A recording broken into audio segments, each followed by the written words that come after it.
Assalamu alaikum and welcome to my YouTube channel. In this video we will discuss how to assign R and S configuration to the organic molecules और इसको हम absolute configuration भी कहते हैं. What is R and S configuration? Actually R stands for rectus and S stands for sinister. ये दोनों words हमने Latin से लिए हैं और R का मतलब है right hand side and sinister का मतलब है लेफ्ट, यानी कि clockwise and anti clockwise. Now what clockwise and anti clockwise? Actually ये लाइट को रोटेट करने के जो है हमने ये नाम दिया हुआ है कि वो कंपाउंड्स जो लाइट को क्लॉकवाइज रोटेट करेंगे उनको हम आर कॉन्फ़िगरेशन असाइन कर देंगे और वो कंपाउंड्स जो लाइट को एंटी क्लॉकवाइज रोटेट करेंगे हम उसको एस कॉन्फ़िगरेशन असाइन करेंगे. तो इसके लिए सबसे पहले तो हमारे पास हमने जो आर और एस कॉन्फ़िगरेशन असाइन करनी है किसी कंपाउंड को, उसके लिए हमें पहले अपने मॉलिक्यूल के सब्स्टिट्यूएंट्स को प्रायोरिटी देनी पड़ती है. प्रायोरिटी हम CIP रूल यानी कि Cahn Ingold Prelog rules system के ज़रिए असाइन करते हैं. It is basically based on atomic number. For example आपको ये मॉलिक्यूल एक नज़र आ रहा है, ये कार्बन है और इसके साथ हमारे पास 4 सब्स्टिट्यूएंट्स अटैच हैं. फर्स्ट ऑफ ऑल आर और एस कन्फिग्रेशन असाइन करने के लिए हमारे पास जो कार्बन है वो कायरल होना चाहिए, मींस के एसिमेट्रिकल होना चाहिए. इन सिंपल वर्ड्स हमारे पास जो कार्बन के साथ 4 सब्स्टिट्यूएंट्स जुड़े हैं, 4 ही जुड़ सकते हैं बिकॉज कार्बन की वैलेंसी ही 4 है, तो वो सारे डिफरेंट होने चाहिए तब वो कंपाउंड कायरल होगा, यानी कि ये कार्बन कायरल होगा और इसको ही हम आर या एस कॉन्फ़िगरेशन असाइन करेंगे. फॉर इंस्टेंस अगर ये दोनों जो सब्स्टिट्यूएंट सेम हो जाते हैं तो इसको आर एस कॉन्फ़िगरेशन असाइन ही नहीं होगी. Now how to assign the priority. अब कार्बन के साथ जो हमने पहला एटम जोड़ा है उसको देखना है, नेक्स्ट को नहीं देखना. इस कार्बन के साथ यहाँ ऑक्सीजन जोड़ा है, यहाँ कार्बन, यहाँ फ्लोरीन एंड यहाँ हाइड्रोजन. इसके साथ आगे क्या है वो हमने नहीं देखना है. तो हमने देखना है कि जो फर्स्ट डायरेक्टली अटैच एटम है हमारे कायरल कार्बन के साथ उसका एटॉमिक नंबर क्या है, और जिसका एटॉमिक नंबर सबसे ज़्यादा होगा उसको हम सबसे हाईएस्ट प्रायोरिटी पे रखेंगे. अगर हम यहाँ पे देखें तो हमारे पास ऑक्सीजन है, कार्बन है, फ्लोरीन है. वी नो दैट कि फ्लोरीन का एटॉमिक नंबर सबसे ज़्यादा है तो हम फ्लोरीन को फर्स्ट प्रायोरिटी दे देंगे. देन हमारे पास बचता है ऑक्सीजन, कार्बन, हाइड्रोजन. हाइड्रोजन की तो सबसे कम होती है तो इसकी तो सिंपली 4 आएगी. अब सेकंड में ऑक्सीजन आएगा या कार्बन, तो ऑक्सीजन की जो ऑक्सीजन का एटॉमिक नंबर है वो हमारे पास कार्बन से ज़्यादा है, इसलिए हम ऑक्सीजन को सेकंड प्रायोरिटी देंगे और कार्बन को हम थर्ड प्रायोरिटी देंगे. तो ये हमने प्रायोरिटी असाइन की है एटॉमिक नंबर की बेस पे, और इस प्रायोरिटी असाइन करने के मेथड को जो एटॉमिक नंबर के ज़रिए करते हैं ये हम CIP रूल यानी cone Ingold pre log system के ज़रिए करते हैं. अब फॉर इंस्टेंस आपको मैंने कहा कि हम कार्बन के साथ जो फर्स्ट एटम जुड़ा हुआ है उसको देखते हैं. फॉर एग्जांपल अगर हमारे पास ऐसा होता है कि ये कार्बन है और हमारे पास यहाँ पे COOH अटैच है, यहाँ CH3 अटैच है एंड यहाँ OH अटैच है और फोर्थ वाला हाइड्रोजन ही है. सो अब इनको तो डिस्कस नहीं करेंगे, मैं आपको मेन ये चीज़ बताना चाह रही हूँ कि अब यहाँ पे डायरेक्टली अटैच कार्बन है और यहाँ पे भी कार्बन है. So now what we will do.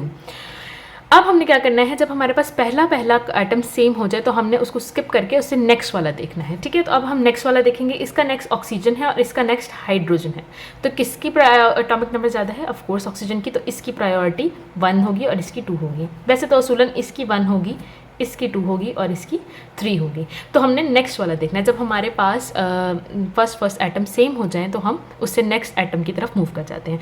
तो ये हमारे पास आ गया कि हमने इसको प्रायोरिटी कैसे असाइन करनी है. अब आते हैं हम अपने मेन काम की तरफ यानी RS कॉन्फ़िगरेशन असाइन करने की तरफ कि वो हमने कैसे करना है. तो इसके 3 तरीके हैं, क्योंकि जो हमारे पास ये जो सब्स्टिट्यूएंट्स हैं वो किसी भी बॉन्ड पर प्रेजेंट हो सकते हैं. फर्स्ट ऑफ ऑल मैं आपको इसकी थोड़ी सी टर्म्स बता दूं. दिस बॉन्ड, ये जो आपको थोड़ा ब्रॉड नज़र आ रहा है, this is called wedge bond, and this bond which is dotted it is called as dash bond, and these bonds are solid bonds. अब इनका मतलब क्या है? ये जो वेज बॉन्ड होता है it means that the plane is outside, मतलब this fluorine is facing towards us, it's coming outside of the paper and outside the plane, and this dash bond means that this hydrogen is behind, means कि ये inside the plane है और ये outside the plane है. For example, this is my hand, and if I have to describe the fluorine हमारे पास wedge bond की तरफ लगा है, तो fluorine यूँ मेरी तरफ को लगा होगा, means के मेरी तरफ को it is facing towards me, and the hydrogen which is a dash bond it will be at the back side. So this describes okay now this solid bond is plane means कि ये जो bond है plane में है, ना ये inside of the plane है ना ये आउटसाइड ऑफ द प्लेन है, it is in the plane. अब हम डिसाइड करते हैं when the H P is highest priority group, जो कि हमारे पास यहाँ पे क्या था OH था, when the highest priority group is present at wedge bond, जब हमारे पास हाईएस्ट प्रायोरिटी जो ग्रुप है वो हमारे पास वेज बॉन्ड पे होगा, मीन्स के इस ब्रॉड वाले बॉन्ड पे होगा। तो क्या हो, कैसे असाइन करेंगे? तो स्टूडेंट्स इसमें बड़ा सिंपल सा केस है, हम जैसे इसको सिंपली असाइन कर देंगे। इसमें हम प्रायोरिटी देखेंगे bromine, oxygen, carbon and hydrogen, पहला पहला आइटम हमने देखना है। तो अब इसमें ब्रोमीन का जो एटॉमिक नंबर है वो इन सब में से ज़्यादा है, तो ब्रोमीन का एटॉमिक नंबर को इसी वजह से हम ब्रोमीन को फर्स्ट प्रायोरिटी असाइन कर देंगे। सेकंड हमारे पास कार्बन और ऑक्सीजन का कंपटीशन है, मतलब इनको कंपेयर करें तो ऑक्सीजन का ज़्यादा है एटॉमिक नंबर, तो सेकंड ऑक्सीजन आ जाएगा, third carbon and fourth hydrogen. Now students it is the most important, हमने हाईएस्ट प्रायोरिटी से लोएस्ट प्रायोरिटी की तरफ मूव करना है। अब यहाँ हम 1 से 2 की तरफ मूव करेंगे, 2 से 3 की तरफ मूव करेंगे, तो हमारा एरो जो है वो कुछ यूँ मूव कर रहा है, मीन्स के यूँ। और ये कौन सी मूवमेंट है? ये क्लॉकवाइज मूवमेंट है, यानी राइट हैंड साइड की तरफ मूवमेंट है, ठीक है। तो क्लॉकवाइज मूवमेंट को हमने कहा था कि जो प्लेन पोलराइज लाइट को क्लॉकवाइज साइड मूव कराएंगे उसको हम आर कॉन्फ़िगरेशन असाइन करेंगे। सो इन दिस हमारे पास प्लेन पोलराइज लाइट को ये हाईएस्ट प्रायोरिटी से अगर लोएस्ट प्रायोरिटी की तरफ जाएं, मतलब 1 से 2 एंड 2 से 3, तो ये आर मूव कर रहा है, इसलिए हम इसको आर कॉन्फ़िगरेशन असाइन करेंगे। सिमिलर अगर हम इस साइड पे देखें तो यहाँ पे हमारे पास क्लोरीन अटैच है, नाइट्रोजन अटैच है, हाइड्रोजन एंड C2H5। सो इसमें हमारे पास क्लोरीन का जो एटॉमिक नंबर है वो सबसे ज़्यादा होता है, तो this will be 1, second nitrogen, third will be this carbon, यहाँ पे मतलब CH2 CH3 जुड़ा हुआ है, मीन्स के इट्स लाइक दिस, तो यहाँ कार्बन ही जुड़ा हुआ है, तो carbon and fourth will be this hydrogen.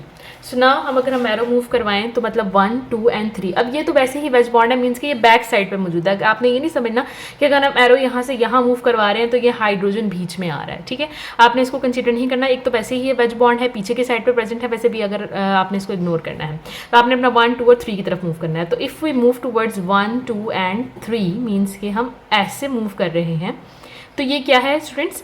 Anti clockwise direction है, और एंटी क्लॉकवाइज को हम लोग एस कॉन्फ़िगरेशन यानी सिनिस्टर असाइन करते हैं। So this is the method कि जब हमारे पास हाईएस्ट प्रायोरिटी ग्रुप जो है वो वेज बॉन्ड पर प्रेजेंट होगा। अब आपने एक चीज़ नोट की होगी कि यहाँ पे जो हाईएस्ट प्रायोरिटी ग्रुप है वो वेज पे नहीं प्रेजेंट है। ये केस मैं थोड़ा आगे चल के डिस्कस करती हूँ, इट्स का भी एक केस है, तो तब आपको ये बहुत अच्छे समझ आ जाएगा। वरना भी आपने ये देखना है कि हमारे पास जो हाईएस्ट प्रायोरिटी ग्रुप है बस वो इस डैश पे नहीं होना चाहिए, ठीक है। तो उसके अलावा जो है डैश पे होगा तो रूल चेंज हो जाएगा। हम देखते हैं कि जब हमारे पास हाईएस्ट प्रायोरिटी ग्रुप जो है वो डैश बॉन्ड पे आ जाए तो तब हम क्या करेंगे, ठीक है। अब आप यहाँ पे देखें ब्रोमीन हमारे पास फर्स्ट प्रायोरिटी पे आएगा बिकॉज इसका एटॉमिक नंबर सबसे ज़्यादा है, then O, then carbon and fourth will be this hydrogen, ठीक है। तो अब क्या होगा? अब हमारे पास जो हाईएस्ट प्रायोरिटी ग्रुप है वो डैश बॉन्ड पे आ चुका है। पहले तो हम बिल्कुल सिंपली इसको अपनी जो है ना कॉन्फ़िगरेशन असाइन करेंगे, हम हाईएस्ट प्रायोरिटी से लोवेस्ट प्रायोरिटी की तरफ मूव करेंगे, मीन्स कि हमारा एरो यूँ मूव करेगा, ठीक है, यूँ। तो दिस इज क्लॉकवाइज। सो कौन सी कॉन्फ़िगरेशन असाइन होगी? R, but now the highest priority group is present at dash bond. तो जब ऐसा हो कि हमारे पास highest priority group dash bond पे अटैच हो तो हमारे पास जो ओरिजिनल कॉन्फ़िगरेशन होती है हम उसको ऑपोजिट कर देते हैं। अब इसमें पहली ओरिजिनल कॉन्फ़िगरेशन क्या बन रही है? आर, लेकिन क्योंकि highest priority group dash bond पे प्रेजेंट है हम इसको एस कर देंगे। तो इस तरह से हम प्रायोरिटी चेंज कर देते हैं। अब अगर हम सेकंड एग्जांपल देखें, अब यहाँ पे फ्लोरीन फर्स्ट पे आएगा, ठीक है, सेकंड पे क्लोरीन आएगा एंड थर्ड पे दिस कार्बन एंड फोर्थ पे हाइड्रोजन। अगर हम अपनी प्रायोरिटी की तरफ मूव करें 1, 2 एंड 3 तो आप देख रहे हैं ये क्या जा रहा है? क्लॉकवाइज, मीन्स के एस बन रहा है। बट बिकॉज हमारा highest priority group dash bond पे अटैच था हम इसको एस कॉन्फ़िगरेशन असाइन कर देंगे। तो ये हमारे पास केसेस थे कि जब हमारे पास जो हाईएस्ट प्रायोरिटी ग्रुप है वो वेज बॉन्ड पे प्रेजेंट हो तो हमने उसको वही कॉन्फ़िगरेशन, हमने हाईएस्ट प्रायोरिटी से लोवेस्ट की तरफ मूव करना है और उसको वही कॉन्फ़िगरेशन असाइन कर देनी है जो उसकी है। और अगर वो डैश बॉन्ड पे प्रेजेंट है तो हमने जो ओरिजिनल कॉन्फ़िगरेशन है उसका ऑपोजिट कर देना है। नाउ द क्वेश्चन इज कि अगर हमारे पास जो हाईएस्ट प्रायोरिटी ग्रुप है वो सॉलिड बॉन्ड पे प्रेजेंट है, जैसे कि हमारे पास इस एग्जांपल में था कि highest priority group solid bond पे प्रेजेंट था, ठीक है। तो मैंने आपको कहा था मैं डिस्कस करती हूँ, तो वही हम डिस्कस करते हैं यहाँ पे। Now the highest priority group is this one, oxygen will be 1, second this is nitrogen and third carbon, fourth hydrogen. Now our highest priority group is neither present on the wedge bond and nor on the dash bond. It is present on the solid bond or it is on the in the plane. अब क्या करना चाहिए students, हमें first तो step ये करना चाहिए कि अगर हम अभी इसकी कॉन्फ़िगरेशन देखें तो ये 1, 2 और 3 मीन्स के ये इस डायरेक्शन में मूव कर रहा है ऐसे, तो ये एक क्लॉकवाइज बन रही है डायरेक्शन, तो हम इसको आर असाइन कर देते हैं, ठीक है। फिलहाल के लिए हम इसको कह देते हैं कि आर है, बट होना क्या चाहिए कि हमें इसकी पोजीशन चेंज करनी पड़ती है। हम क्या करेंगे कि अपने ये जो हाईएस्ट प्रायोरिटी ग्रुप है इसको वेज बॉन्ड पे लेके आएंगे। कैसे? अब ये हम लोग कार्बन ड्रॉ करते हैं, ठीक है। ये हमारे पास सॉलिड बॉन्ड है, ये वेज बॉन्ड है, ठीक है, ये डैश बॉन्ड है and this is again solid bond. तो हमने OH को क्या किया, शिफ्ट कर दिया वेज बॉन्ड पे, तो ऑफ कोर्स ये इसके ऑपोजिट चला जाएगा यानी CH3। अब जब हमने इन दोनों को ऑपोजिट किया है तो हम इन दो ग्रुप्स को भी ऑपोजिट करेंगे, मीन्स के हाइड्रोजन यहाँ पे आ जाएगा और NH2 यहाँ पे आ जाएगा। अब हम कॉन्फ़िगरेशन असाइन करके देखते हैं 1, 2 एंड 3। अब अगर हम कॉन्फ़िगरेशन असाइन करें तो ये अगेन R ही बन रहा है, मीन्स कि आपने अपनी तसल्ली के लिए जब भी आपके पास जो OH का बॉन्ड है वो सॉलिड पे है, आपने उसको डैश पे लेके आना है, ठीक है। आपने उसको डैश पे लेके आने के बाद ही कॉन्फ़िगरेशन असाइन करनी है। बट अगर आप शॉर्टकट देखें तो हम देखते हैं मोस्ट ऑफ द केसेस, बल्कि हर केस में ऐसा होता है कि अगर हमारे पास सॉलिड बॉन्ड पे प्रेजेंट है ना हाईएस्ट प्रायोरिटी ग्रुप, तो वही प्रायोरिटी होती है, जो वही कॉन्फ़िगरेशन होती है जो ओरिजिनली असाइन होती है। इसीलिए मैंने आपको यहाँ पे इस केस में जो है ये डिस्कस नहीं किया था, बिकॉज आपने यहाँ देखा कि 1 मैंने इसको कंसीडर किया और ये सॉलिड पे था, तो जो इसकी ओरिजिनल कॉन्फ़िगरेशन बनी मैंने इसको वही असाइन कर दी। लेकिन बेहतर यह है कि आप इसको मूव करें। पहले तो वैसे असूलन ये कैसे मूव होगा, OH इस प्लेस पर मूव करेगा और देन इस प्लेस पर मूव करेगा, ठीक है। तो 2 मूवमेंट्स होंगी इसमें, लेकिन हमने डायरेक्ट कर दिया, हमने इसको ऑपोजिट कर दिया, इन दोनों को ऑपोजिट कर दिया। Now students, this was a 3D structure जिसमें हमारे पास प्रॉपर हमें पता था कि कौन सा बॉन्ड जो है वो वेज है, कौन सा डैश है। हमने बड़ा इजीली देख लिया कि हाईएस्ट प्रायोरिटी ग्रुप कहाँ प्रेजेंट है। लेकिन एक होती है हमारे पास फिशर प्रोजेक्शन, जिसको हम 2D स्ट्रक्चर भी कहते हैं, जो कि इस तरह है। अब इसमें आपको कोई वेज बॉन्ड नज़र नहीं आ रहा, कोई डैश बॉन्ड नज़र नहीं आ रहा, तो इसमें हम प्रायोरिटी कैसे साइन करेंगे? तो इस तरह के केसेस में ये कार्बन है, आपको पता है दरमियान में सारे, ठीक है। तो ये मैंने यहाँ पे ओपन करके इसका स्ट्रक्चर लिख दिया।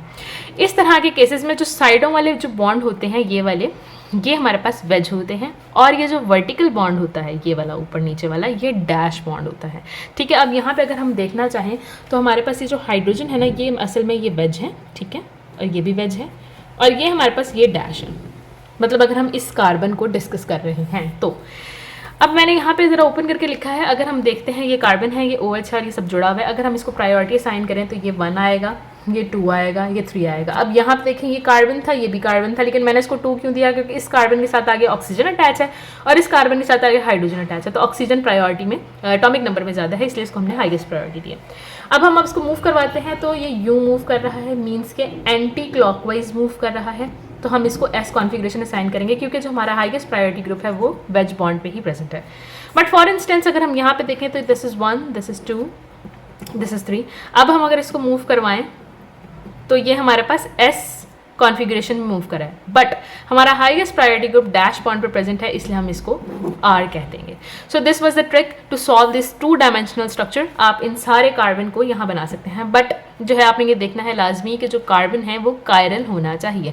ये नहीं होना चाहिए कि कोई 2 सब्स्टिट्यूएंट्स उसके सेम हो गए हैं। तो मैंने आपको दोनों स्ट्रक्चर बता दी है कि 2D स्ट्रक्चर में हम RS कॉन्फ़िगरेशन कैसे साइन करते हैं और 3D स्ट्रक्चर में कैसे साइन करते हैं, और हाईएस्ट प्रायोरिटी ग्रुप के अकॉर्डिंग हमने चलना होता है। उसकी पोजीशन जहाँ होगी उसके अकॉर्डिंग हम जो है अपना R या S कॉन्फ़िगरेशन असाइन करते हैं। So that was all about today's topic. If you have any queries, please comment down below, and please like, share and subscribe to my channel. It really means a lot. Thank you.